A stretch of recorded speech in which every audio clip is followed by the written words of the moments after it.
Bueno, ahora sí, bienvenidos a esta próxima clase, la clase 9 del curso. Eh, Vamos a empezar primero proponiendo un nuevo desafío para esta semana. Eh, bueno, la idea sería que desarrollen una aplicación, ¿sí?, que le permita a un usuario acceder al pronóstico del tiempo. Para ello, digamos, el usuario debe poder acceder al tiempo actual en alguna ciudad del interés y si éste lo solicita, le permite acceder a las predicciones del mismo a 14 días utilizando los servicios de una API que se llama Open Weather Map. ¿Sí? Ahí está el link. Bueno, la idea de esta aplicación que deberán desarrollar es utilizar servicios HTTP. Este es el tema que voy a dar hoy, así que no se asusten, y lo vamos a ver también la próxima clase, a terminar de ver, ¿no?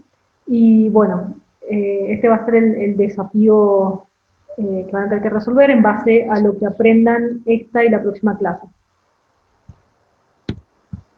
Sí, acá tenemos, coloqué una captura de pantalla del link a la API, ¿sí?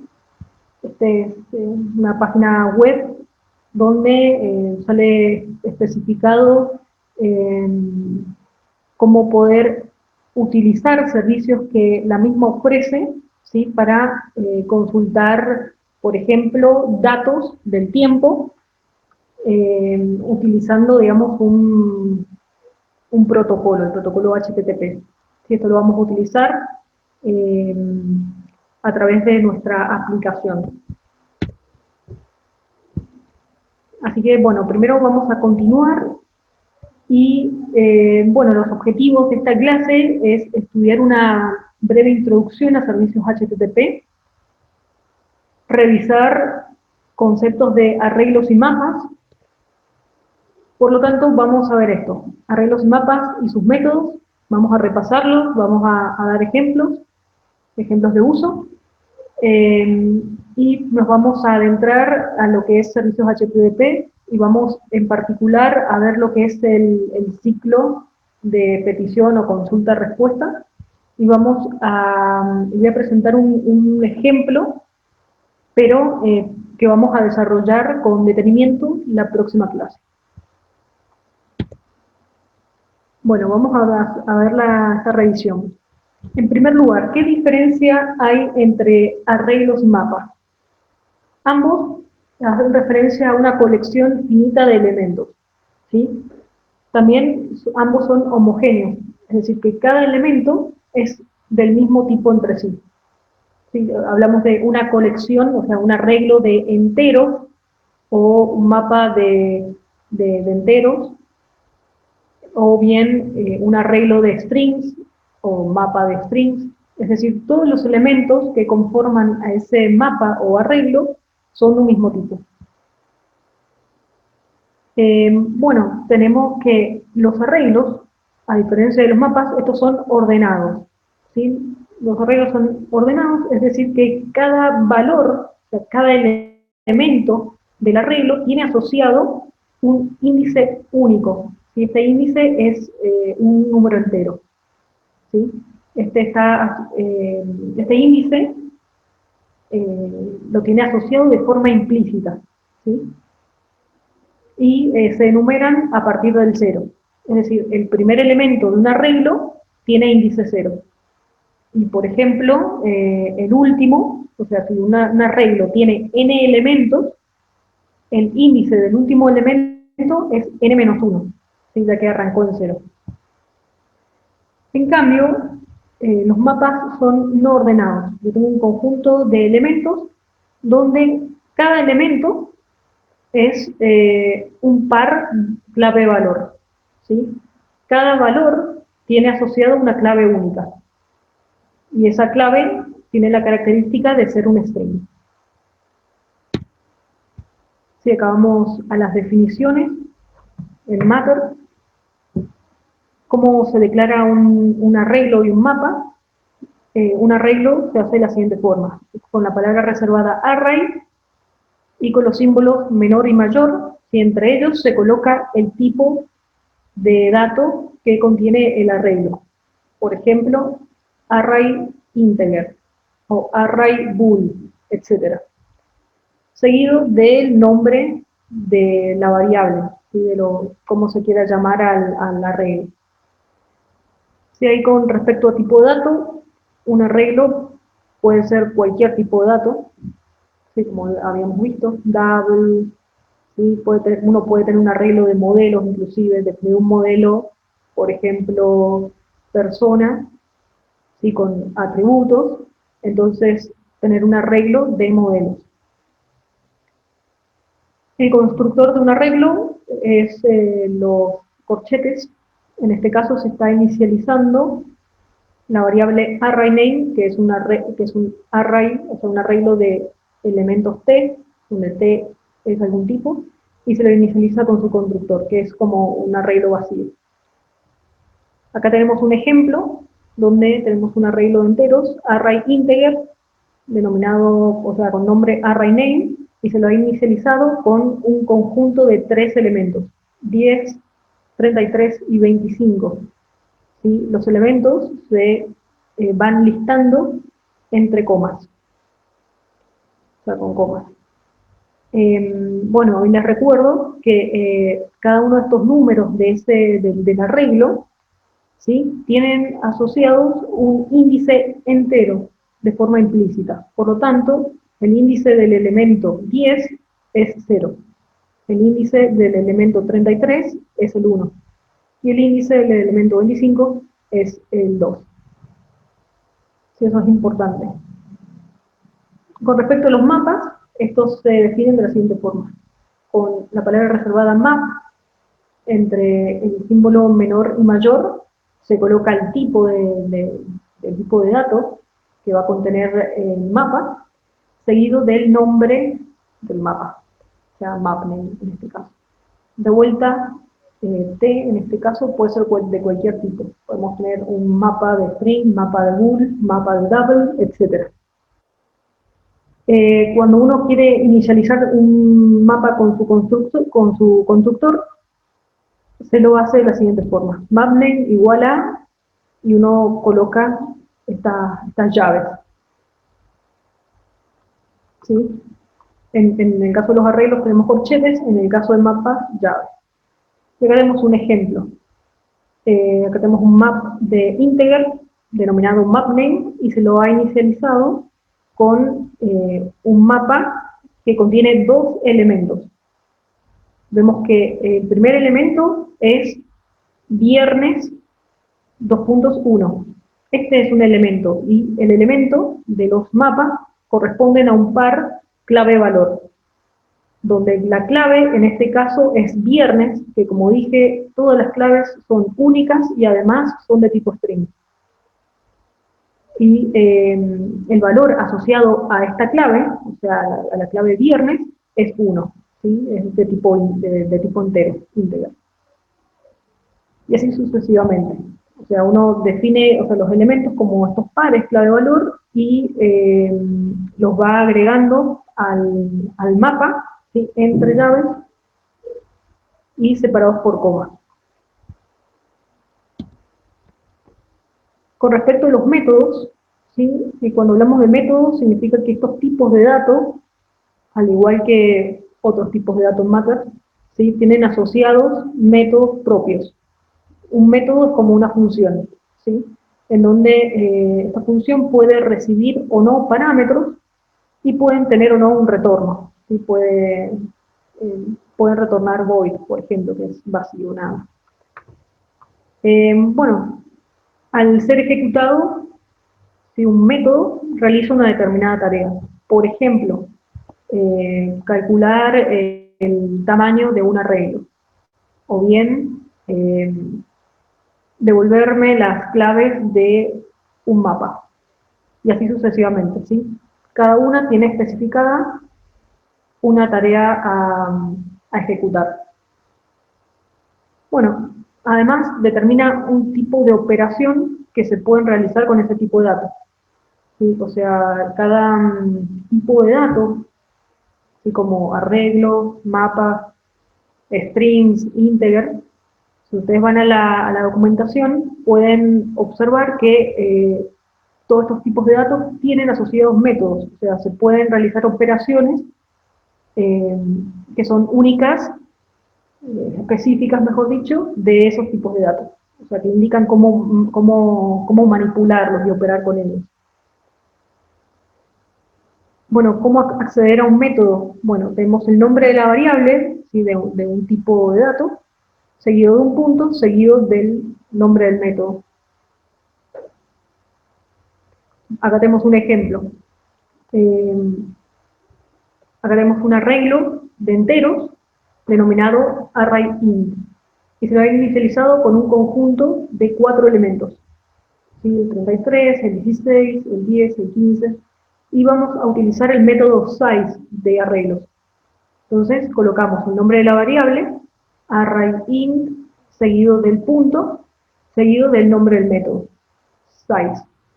En particular, este método no recibe parámetros, por lo tanto, se coloca un paréntesis, o sea, se coloca entre paréntesis, o sea, no se coloca ningún argumento, ¿sí? Entre paréntesis. Y como resultado, este método me otorga un número entero, ¿sí? Un integer, que representa la cantidad de elementos del arreglo, en este caso 4.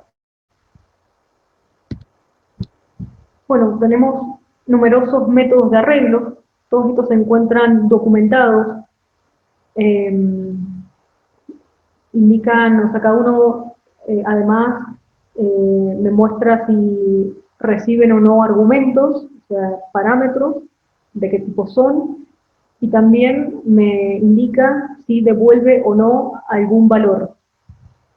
Ahí teníamos el método size, que no recibía parámetros, pero que me devolvía un número entero correspondiente al tamaño del arreglo. Bueno, vamos directamente a los ejemplos donde he explicado brevemente qué hace cada uno. Esto va a ser más útil que mencionarles qué hace cada uno de ellos. Vamos a verlo a través del ejemplo. Acá tenemos definido un arreglo de enteros, denominado arrayInt, la variable. Lo he inicializado con este arreglo que tiene 5 elementos: 34, 1, 22, 15 y 56. Entonces, a partir de este arreglo, he realizado numerosas operaciones invocando los métodos. Por ejemplo, array1 size. Como dije, este retorna la cantidad de elementos, un número entero. Por lo tanto, si lo uso, me va a dar como resultado 5. A este mismo arreglo puedo aplicarle el método get3. ¿Qué hace este método? ¿Y por qué le paso el 3, por ejemplo? Bueno, este me retorna el elemento con índice 3. ¿Sí? A get se le pasan índices. Entonces, haciendo get3 me va a retornar el elemento 15. O sea, recuerden que los arreglos están, cada uno de los elementos tiene asociado un índice entero y que el primero comienza en 0. Por lo tanto, 0, 1, 2, 3. ¿Sí? Quien tiene índice 3 está en cuarto lugar. ¿Sí? Otro método, reverse, que no recibe parámetros, retorna el arreglo en reversa o inverso. Es decir, me lo invierte. Ahí tengo 56, 15, 22, 1, 34. ¿Sí? En el orden al revés que como se lo definí inicialmente. También podemos utilizar el index of y ahí se le pasa un elemento. Acá lo que hago es consultarle por el índice que tiene el elemento de valor 15 en el arreglo. Por lo tanto, este me va a retornar el valor del índice. En este caso, acá me equivoco. No, sí, acá 1. En este caso 1. Recuerden, acá lo que quiero aclarar es que cada operación que estoy realizando es en base a la modificación que ha ocurrido tras aplicar el método anterior. ¿Sí? Acá, por ejemplo, que hice, lo invertí. Por lo tanto, recuerden que en este paso el arreglo se encuentra invertido. ¿Sí? No se fijen en el arreglo por definición, sino en la operación que hice anteriormente. De ahí a que el elemento 15 va a tener índice 1, ¿sí? Porque de acuerdo a la línea anterior, este se encuentra en segundo lugar. ¿Sí? Este tiene índice 0 y este tiene índice 1. Bueno, otro método, pop, que tampoco recibe argumentos, lo que hace es remover y devolverme el último elemento de la colección. ¿Sí? Esta fue esta es la colección con su última modificación, me quedó, recuerden, invertida. Entonces, el último elemento es el 34. Entonces, lo que va a hacer es quitar el 34 y me va a mostrar, mira, el último elemento que removí es este, 34. Luego tengo push y se le pasa un elemento a añadir a la colección. Lo que sí, este elemento se va a colocar al final de la lista. ¿Sí? Por lo tanto, la lista me va a quedar de la siguiente forma: 56, 15, 22, 1 y 11. ¿Sí? Que es el valor que yo quiero añadir y por definición de push se va a agregar al final. Otro método, un shift, en este caso le puse 24, inserta el elemento parámetro en la primera posición de la colección. Sí, es como un push, nada más que en vez de colocar el elemento al final, lo coloca al principio.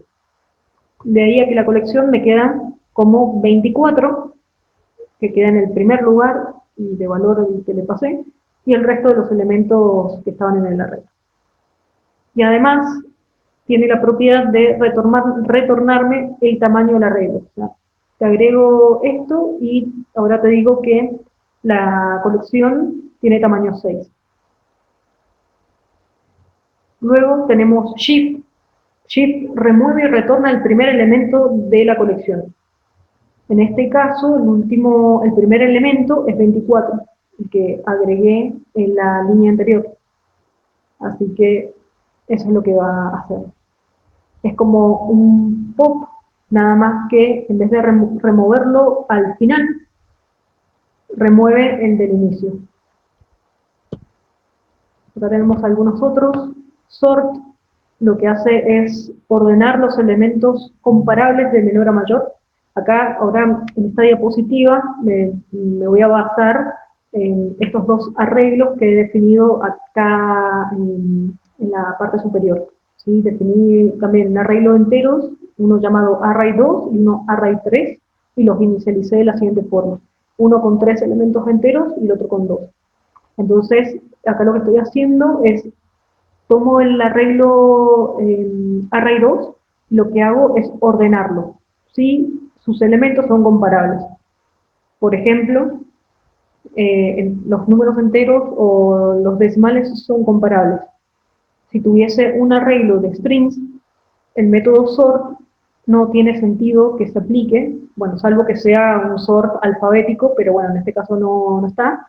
Pero lo que haría en este caso, en vez de tirarme una excepción, el array me lo va a dejar intacto, no lo va a modificar.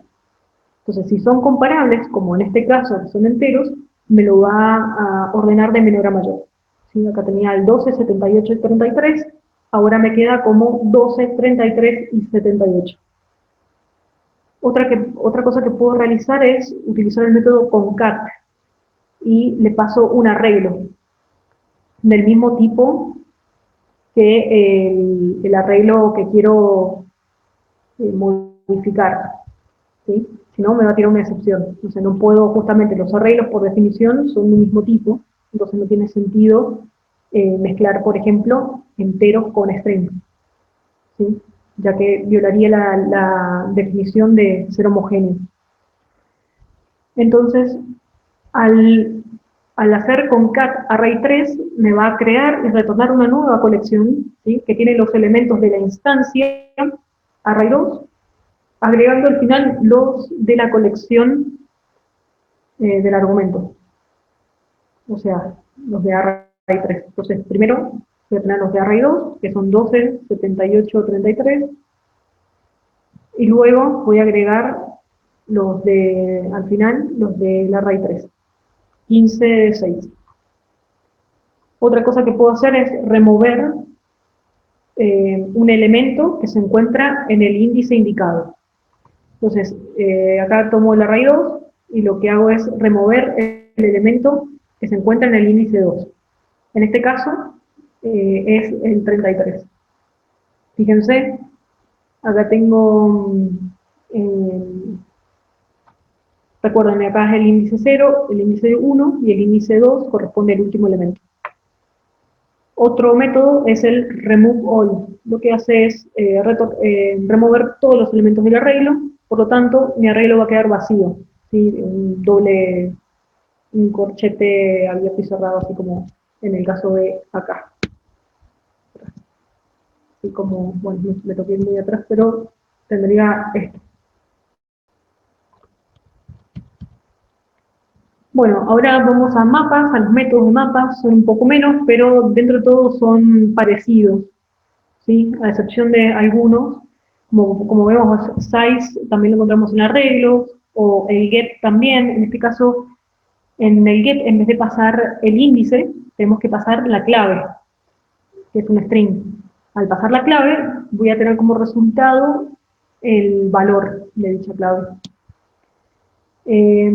Acá tenemos una versión muy parecida del get anterior, que yo le digo, bueno, pásame el elemento, sí que tiene clave, por ejemplo, bueno, que tiene cierta clave, ¿no?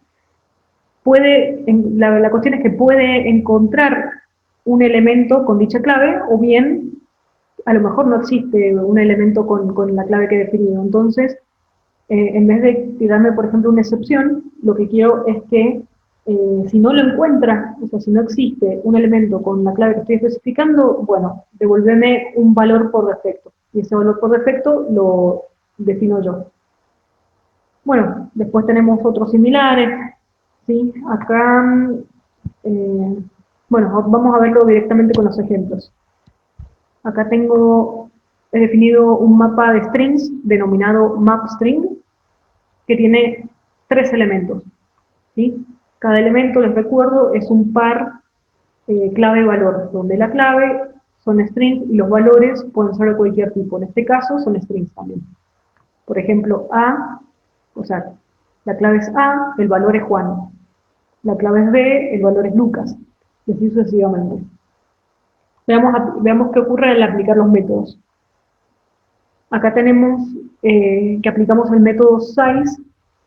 Así como en arreglos, size me devuelve el número de elementos que hay en el mapa, en este caso. Entonces, tenemos 3 elementos, me devuelve 3. Bueno, utilicemos el método get. A get hay que especificarle entre los paréntesis la clave. Entonces, get, o sea, quiero obtener el elemento que tiene como clave B. Bueno, ¿quién tiene clave B? Lucas. Entonces, me va a devolver el valor asociado a dicha clave. Ahora vamos a utilizar el get modificado, por así decirlo, en donde yo le digo, bueno, pasame el elemento que tiene como clave C. Y además, por las dudas de que existe o no, te voy a pasar un valor por defecto. En este caso le pongo default value. Entonces, bueno, se fija y encuentra que existe un elemento con clave C. Y dicho valor es Pedro. Genial. Ahora veamos qué ocurre si le digo que me dé el elemento que tiene clave D.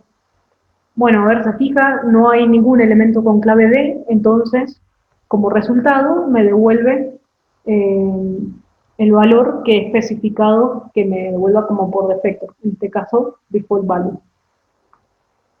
Otras operaciones que puedo hacer es remove algún algún elemento. Entonces, para remover un elemento de clave, por ejemplo, A, al removerlo, el mapa me queda de la siguiente forma, con dos elementos, en este caso de claves B y C. También puedo removerlos todos y como resultado obtengo el constructor de mapa. Y acá tenemos otros métodos que son interesantes e importantes. Acá tengo el ejemplo está basado en esta definición de un mapa de enteros, denominado map integer. También tengo tres elementos, cada uno tiene su clave, que es única, y es de tipo string, A, B y C, y cada una con valores, por ejemplo, 1, 2 y 3, respectivamente. Otras operaciones que puedo realizar sobre este string, este mapa, es preguntarle si existe un elemento con clave A. Entonces, utilizo el hashKey y le coloco la clave. En este caso, existe un elemento con clave A, entonces me retorna un booleano, en este caso un true, porque es cierto. Por ejemplo, acá le paso la clave D, si le pasara la clave D, se fija, no existe ese elemento, entonces me retorna false. Otra cosa que puedo hacer, que está bueno, es utilizar los métodos keys y values. Con el método keys obtengo todas las claves asociadas a cada uno de los elementos de mi mapa. ¿Sí? O sea, lo transforma, fíjense, si yo tengo un mapa y al preguntarles por las keys, lo que hace es, me lo transforma a un arreglo de claves. O sea, un arreglo que va a ser un arreglo de strings, justamente, con A, B y C. Ahora, le puedo pedir acerca de los valores, values. Bueno, me va a retornar un arreglo en este caso, de enteros que corresponden a los valores asociados a cada uno de los elementos. 1, 2 y 3. También, estos dos es como que me transforman en mapa a arreglos, pero me separan los pares, digamos, los separan obteniendo por un lado las claves y por otro los valores de dichas claves. Otra cosa que puedo hacer es insertar algún elemento dentro del mapa. Entonces, para ello, si yo quiero colocar un elemento dentro del mapa, necesariamente tengo que especificar tanto su clave como su valor. Entonces, en el primer argumento se coloca el valor de la clave, recuerden, string, y seguido de, o sea, en el segundo argumento, el valor. Que en este caso, como se trata de un mapa de enteros, tiene que ser un entero, en este caso 5. Y se va a agregar al final de este mapa. Bueno, ahora sí voy a introducir lo que también vamos a ver la próxima clase, que son los servicios HTTP, y que les va a servir todo esto para poder desarrollar la app Desafío, ¿sí? Y también para poder, en este caso, esta introducción les va a servir para entender el ejemplo que vamos a atacar la próxima clase. Bueno, Matter permite comunicar una aplicación con servicios externos HTTP de manera rápida y sencilla, ¿sí? En primer lugar, ustedes se preguntarán qué es un servicio HTTP y para qué sirve. Bueno, este es un servicio sí que hace uso del protocolo HTTP, sí, de ahí el nombre. Del inglés Hypertext Transfer Protocol o protocolo de transferencia hipertexto. Si les doy un poco de teoría como para que no sea pura práctica sin entender a lo mejor qué son estos conceptos que van sonando por ahí. Entonces, estos servicios que hacen uso de este protocolo es como un lenguaje, ¿sí? Para poder comunicarse entre entidades, ¿no? Y lo que permite es la transmisión de información, ¿sí? Digamos, de Internet. El código que se establece para que el solicitante y el que contiene la información solicitada puedan hablar un mismo idioma a la hora de transmitir información por la red, ¿sí? Hay alguien que tiene una entidad que contiene información, tenemos otra entidad que quiere esa información, quiere consultarla, ya sea obteniendo información, eh, modificándola parcialmente, etcétera, eliminando, por ejemplo, información, entre otras. ¿Sí? Entonces, es importante que entiendan que este protocolo es como el lenguaje en la que estas dos entidades, una que tiene la información y otra que la solicita, puedan comunicarse de forma adecuada. Bueno, ¿cómo funciona este protocolo? Tenemos, por ejemplo, un usuario, ¿sí?, que tiene una aplicación y a través de la aplicación quiere obtener información, hace una consulta, lo que se denomina HTTP request, y esa consulta la hace, por ejemplo, a una página web que se encuentra en un servidor, por ejemplo, ¿sí? Como resultado de esa consulta, de ese request, se va a obtener una respuesta, ¿sí?, lo que se denomina como HTTP response. Ahora, esto de acá es digamos, el ciclo, digamos, básico, en la que estas dos entidades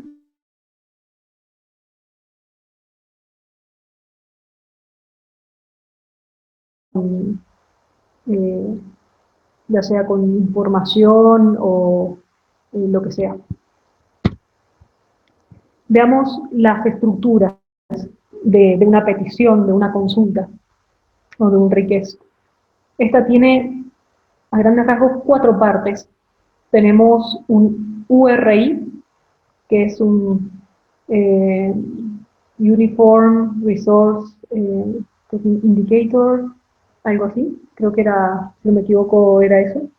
Es como una variante, o sea, es como una versión general de un URL, así que es una dirección HTTP del servicio a consumir. Sí, uno lo puede ver como un link a donde se encuentra el recurso para poder consumirlo. Luego tenemos, a esto se lo denomina endpoint, a esta dirección, a este link, eh, ya que es el punto que comunica, o sea, que permite la comunicación,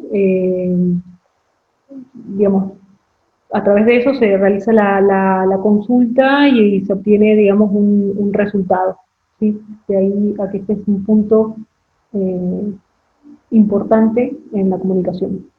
Tenemos un método, este método de solicitud que le dice al servidor qué tipo de acción quiere que se realice. Por ejemplo, ya los vamos a ver, pero por ejemplo, get para pedir información. Eh, tenemos, por ejemplo, post, delete, etcétera. Pero en los métodos lo que uno indica es qué quiere hacer con los recursos que se encuentran, por ejemplo, en ese servidor a través de, por ejemplo, una página web. ¿Qué queremos hacer? Si consultarlo, eliminarlo, modificarlo, etcétera. Tenemos un header donde se coloca metadata sobre el request. Metadata son datos que describen la información, ¿no? Luego tenemos un body, que son los datos que el cliente quiere enviar al servidor. Esto es opcional, obviamente, esto depende de qué tipo de accionar, o sea, qué tipo de consulta querramos realizar, ¿no? Que esto lo determina el método. Entonces, si es necesario, por ejemplo, mandar alguna modificación o eh, actualizar información o lo que sea, podemos utilizar el body. Por otro lado, vamos a ver la estructura del HTTP response, ¿sí?, de la respuesta. de la entidad que contiene el recurso que se quiere consumir. Tenemos un status code, ¿sí? Un código de estado. Este es un número de 3 dígitos que tienen un significado único sobre la petición o sobre la consulta. Ahora vamos a ver un par de ejemplos. Luego también tenemos un header, también es metadata sobre el response, ¿sí? Información que me describe la información que se encuentra en la respuesta. Como por ejemplo puede ser el formato de la misma, ¿sí? Luego tenemos un body, también los datos que el servidor envía al cliente, bueno, a quien hizo el cliente, la aplicación, ¿sí? Y bueno, y esta es opcional de acuerdo a qué tipo, o sea, si se espera o no eh, si se espera o no que se le envíen datos, ¿no?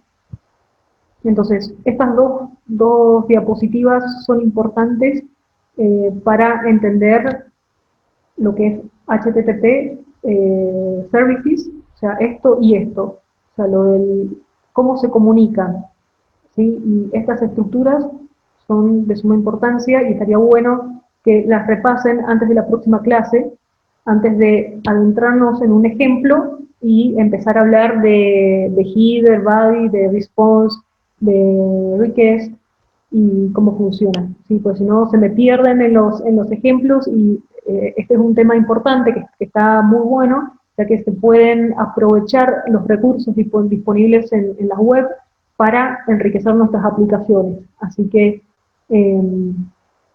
por eso también me trato de tenerme con este tema, o sea, de partirlo en dos clases y de brindarles conceptos básicos antes de ir al ejemplo y encontrarnos con conceptos que a lo mejor no han tenido la posibilidad previamente de conocerlos.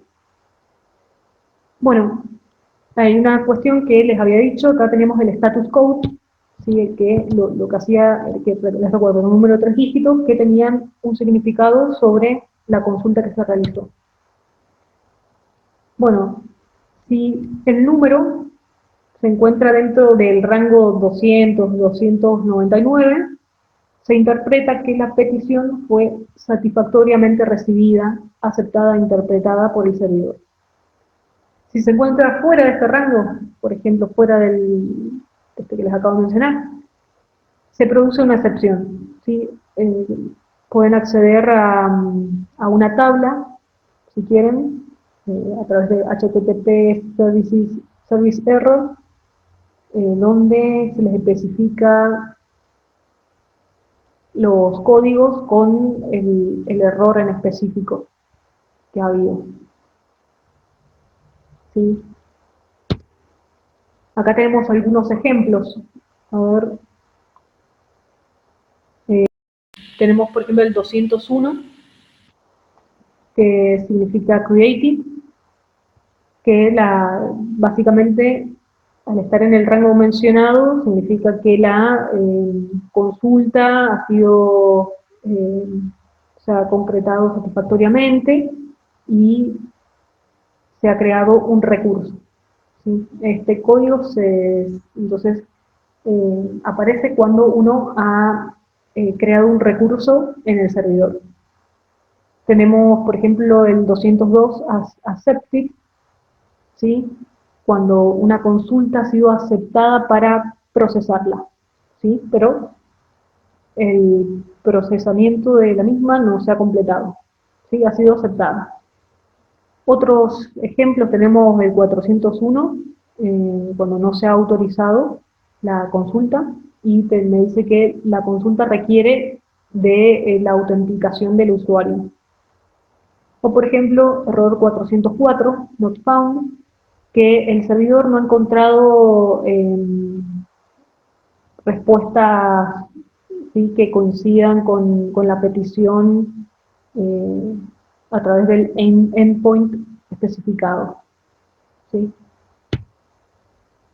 Bueno, en la plataforma esto es sencillo, digamos, de dónde se encuentra acá, porque lo que voy a hacer es mostrarles así a través de esta captura de pantalla. En la próxima clase vamos a ver qué hay detrás de hacerle clic al Add New Endpoint, pero en la sección, perdón, en el panel derecho de la plataforma, donde aparece como una especie de solapa, tenemos async, constant, endpoint, libraries, etc. Bueno, haciendo clic en endpoint, accedemos a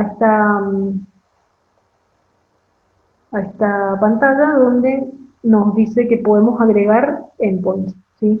Que van a ser puntos en donde pueden ser llamados y consumir, digamos, un recurso de la web. Sí, a través de esto vamos a hacer es, entonces, consumir algún recurso a partir de un ejemplo. Vamos a ver un ejemplo para aprender. Este es el ejemplo que vamos a trabajar la próxima clase.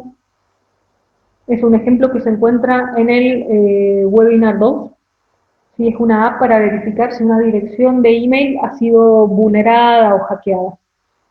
Sí, ahí les paso el link al webinar y de paso les comento que, les quiero recordar que de aprovechar todos los recursos disponibles en la plataforma. ¿Sí? Recuerden que existen los webinars y pueden aprovechar los ejemplos que allí se dictan, ya que son sencillos, son variados y les aporta a tener más material para practicar, ¿sí? Entonces, quiero aprovechar uno de los ejemplos que se realizaron ahí. También el hecho de retomarlo les va a permitir que después, si quieren verlo o si quieren ya ir analizando de qué se trata, qué se va a hacer, accediendo a través de este link, podrán hacerlo, ¿sí? Lo que sí, vamos a verlo detenidamente en la próxima clase. ¿Sí? Entonces, la cuestión es que necesitamos consumir un recurso, ¿sí? A través, digamos, en este ejemplo, para saber si una cuenta ha sido hackeada o vulnerada. ¿Sí? Hay un sitio web que permite chequear esto. Ahí les coloqué el link. Y además, esta página web ofrece una API, ¿sí? Para poder hacer uso de sus recursos desde una aplicación. Por ejemplo, acá si uno coloca su dirección, por ejemplo coloqué la mía, al dar clic en Found, me dice que, bueno, tengo buenas noticias de que no ha sido hackeada, menos mal. Pero bueno, llegó el caso de que sí, voy a tener información acerca de cuándo ocurrieron esos hackeos, descripciones al respecto, etc. A ver si les voy a mostrar, a ver si la tengo por acá. Acá tengo la página, acá pueden colocar su dirección, y ahora les voy a mostrar que acá en API Overview hay descripciones acerca de lo que ofrece esta página web. Ofrece una API que es como un software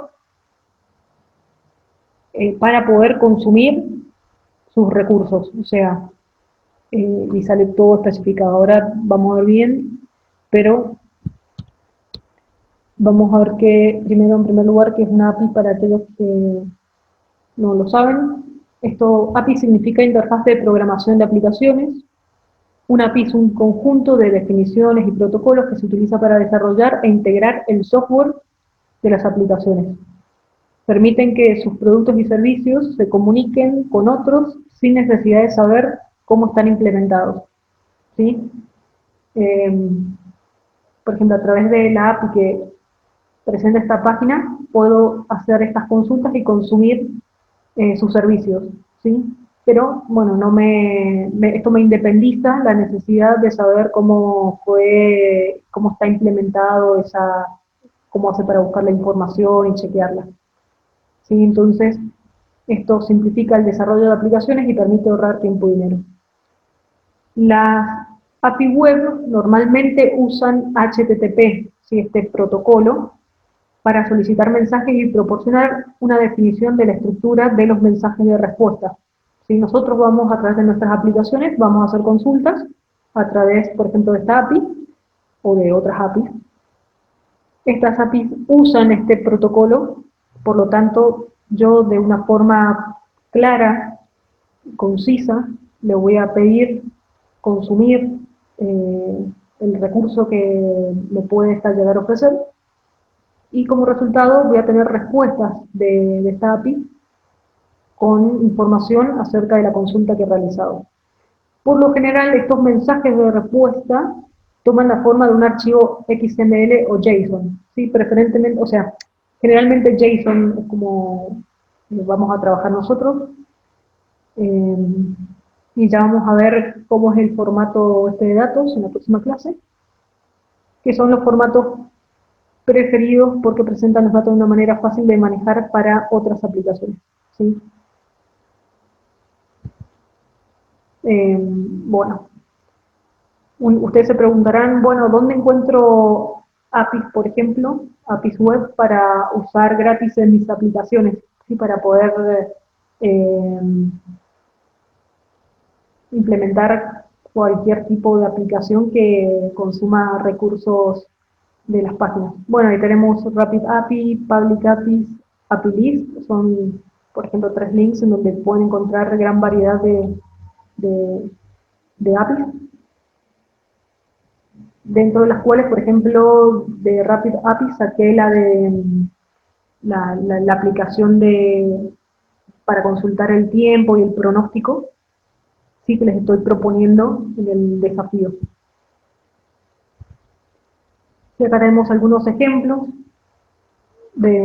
por ejemplo, acá hay una API, en Rapid API justamente, que es para traducción y usa lo que es Natural Language Processing, así que está asociado con algo de inteligencia artificial para textos. En estas páginas se especifica qué tipos de consultas uno puede realizar y cómo debe hacerlas. Esto es importante a la hora de querer obtener su información y, por ejemplo, implementar un endpoint en Matter. Configurar un endpoint, mejor dicho. Bueno, por ejemplo, tenemos una currency exchange, ¿sí? Con respecto al cambio. También tenemos que Facebook también tiene sus API, se llama API Graph. También ahí hay métodos, perdón, hay endpoints especificados en los cuales te indican cómo usarlos y qué tipo de información uno puede obtener. También Twitter tiene su API. Estas son algunas nomás, como para motivarlos un poco y para que vayan pensando en qué pueden en desarrollar aplicaciones y en base a sus gustos, intereses, puedan buscar algún recurso que les resulte útil, interesante y poder desarrollar aplicaciones. Sí, digamos, dándole algún valor interesante. Bueno, ¿qué ofrece la API de Have I Been Found? Sí, esta es el ejemplo. Ahora vamos a ver rápidamente, a través entonces de API Overview, entramos a esta página y me aparece información, por ejemplo, obtener por ejemplo, las breaches, o sea, todas las vulneraciones o hackeos o violaciones que ha sufrido una cuenta.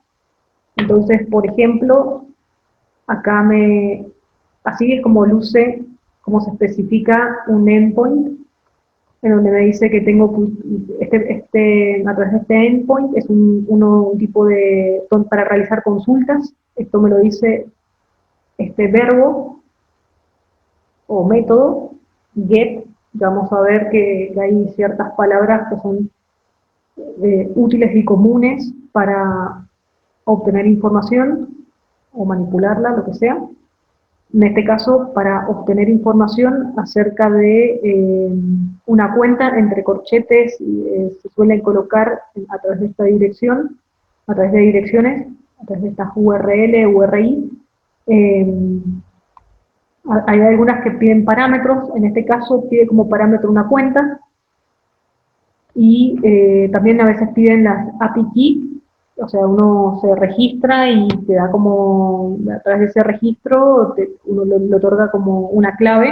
Entonces también hay algunas que piden claves, entonces, bueno, uno anotándola y especificándola en la configuración del endpoint va a poder acceder a los recursos que esta ofrece. Entonces, por ejemplo, acá pasándole la dirección, o sea, el email, por ejemplo, podría desarrollar, o sea, podría tener mi aplicación y consultar desde la aplicación que he desarrollado si mi cuenta o la de otra persona ha sufrido algún hackeo. ¿Sí? Hay un montón de tipos de consulta, ¿sí? Así que uno puede ver todas las que ofrece. Además, estas consultas, o sea, la respuesta, por ejemplo, si me tiene que dar información, esta me la da de una forma estructurada. Por ejemplo, esta tiene un modelo de datos denominado Bridge, y me da como resultado, tiene los siguientes atributos, me dice el tipo y la descripción. Por ejemplo, el nombre, puede ser el nombre de esta vulneración, o título, cuándo, la fecha, eh, cuántas veces a lo mejor ha sido hackeada, etcétera. Hay un montón de atributos, ¿no? Bueno, todo esto aparece acá. Siempre las APIs traen documentación donde indica cómo utilizarlas y qué va a obtener uno si las utiliza. Bueno, y esto lo que vamos a hacer es la próxima clase, vamos a desarrollar, vamos a ver en detalle la aplicación que se lleva a cabo en el webinar, en el segundo webinar de los sí, que se encuentran en la página de Matter. Y bueno, para acceder a las vulneraciones, si las hay, de una dirección de email. ¿Sí? Lo importante que quiero para la próxima clase es que por favor repasen estos conceptos, por ejemplo, de API, del ciclo consulta-respuesta, cómo está estructurada la respuesta y la consulta, ya que cuando creemos y configuremos los endpoints, van a aparecer estos nombres que les he estado comentando, y al tenerlos frescos y al entender esta estructura previa, nos va a resultar más fácil seguir el ejemplo de la próxima clase. ¿Sí? Bueno, como resumen, estudiamos una breve introducción a los servicios HTTP para utilizarlos en Matter. Se presentó el ejemplo que se va a trabajar en la próxima clase, y también recordamos qué son los arreglos y mapas, la diferencia entre ambos y los métodos asociados. ¿Sí? Esto se dio en la clase 3 y acá lo vimos con un poco de mayor detenimiento, mostrando ejemplos. Bueno, consultas o dudas, ya saben, ahora pueden consultar, o si no, bueno, se contactan con nosotros o a través del foro y trataremos de ayudarlos. ¿Preguntas? Ahora vamos a ver acá. Dice, map vincula un valor. Exactamente, bueno, map vincula, o sea, cada elemento va a estar asociado a un elemento con una sola clave. O sea, puedo tener un mismo valor con distintas claves, ¿sí? O sea, que se me repita, pero cada clave tiene que tener un único... bueno, ahí creo que me enredé. Bueno, básicamente la clave es única para cada elemento. Eh, sí, y solamente una. ¿Alguna otra pregunta?